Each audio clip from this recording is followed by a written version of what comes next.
Camille, falando nesse assunto de glicemia e insulina, quando a gente fala sobre índice glicêmico dos carboidratos, dos alimentos, como que isso influencia na liberação da insulina? Excelente. Então, quanto maior o índice glicêmico, mais rápido o açúcar entra no sangue. Tá? Só isso é o que? A cadeia do carboidrato que determina isso? Sim, perfeito. Então, vamos lá. Quando eu tenho um açúcar solto, sozinho, né, a gente chama isso de monossacarídeo. Tá. Então, um deles é a glicose, a frutose, tem vários, né, que são monossacarídeos.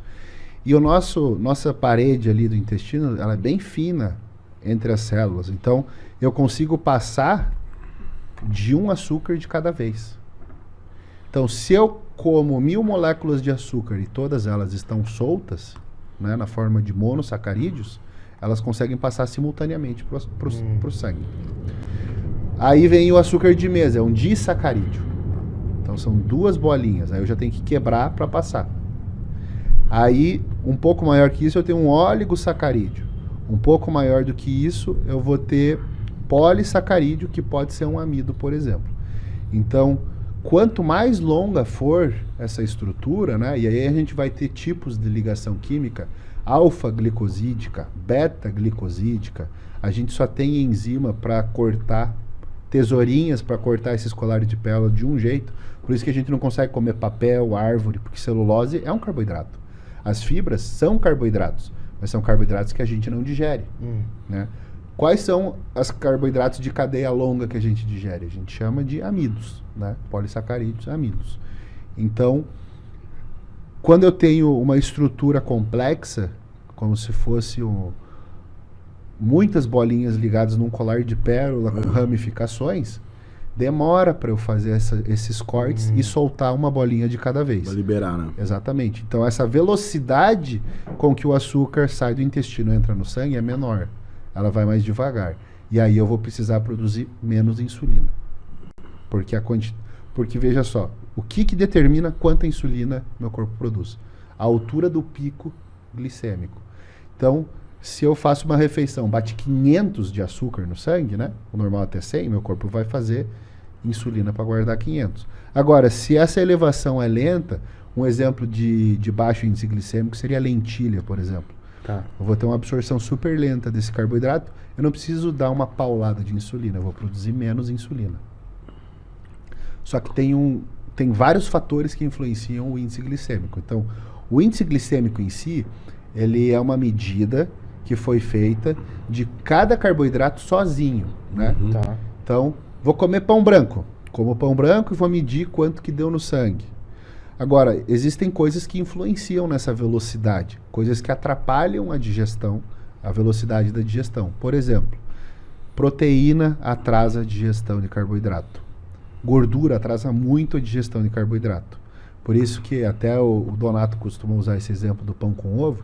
A gema do ovo vai fazer com que o pão branco seja absorvido mais lento e se iguale, às vezes, a um pão integral que foi comido sem gordura, entendeu? Se iguale na questão do índice. Exato, glicêmico. na velocidade com que eu vou ter essa absorção. O Guarda fala muito disso, né? De comer a refeição e o doce junto e equaliza ali, né? Então, se o doce vem no final da refeição, ele vai cair num estômago que está cheio de fibra. E aí outra coisa que atrasa bastante são as fibras. Então, essa ideia de você comer a salada primeiro, ela é essencial. Porque eu vou diminuir o meu índice glicêmico de toda a refeição. Porque as fibras da salada vão atrapalhar a digestão, essa clivagem, né? Que são as nossas enzimas cortando as bolinhas para elas serem absorvidas. E aí eu vou ter uma produção menor de insulina. Então o segredo é comer uma folhinha de alface e depois cair no donuts. Assim, pode tentar, né? Mas não vai dar tão certo.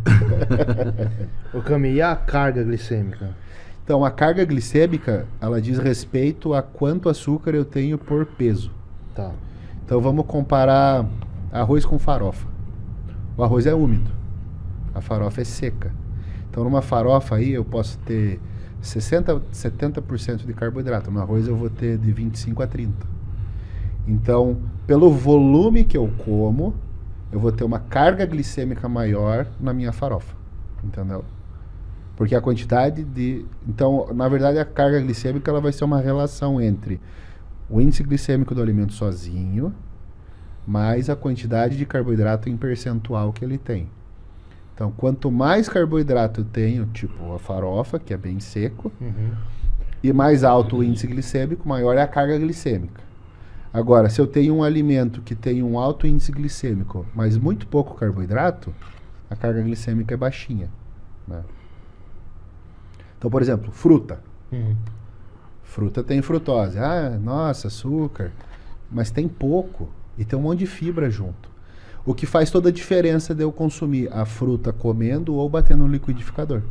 Quando eu bato no liquidificador e faço um suco, eu destruí as fibras. E ao destruir as fibras, eu vou aumentar o índice glicêmico da fruta, porque elas não vão mais atrapalhar a digestão.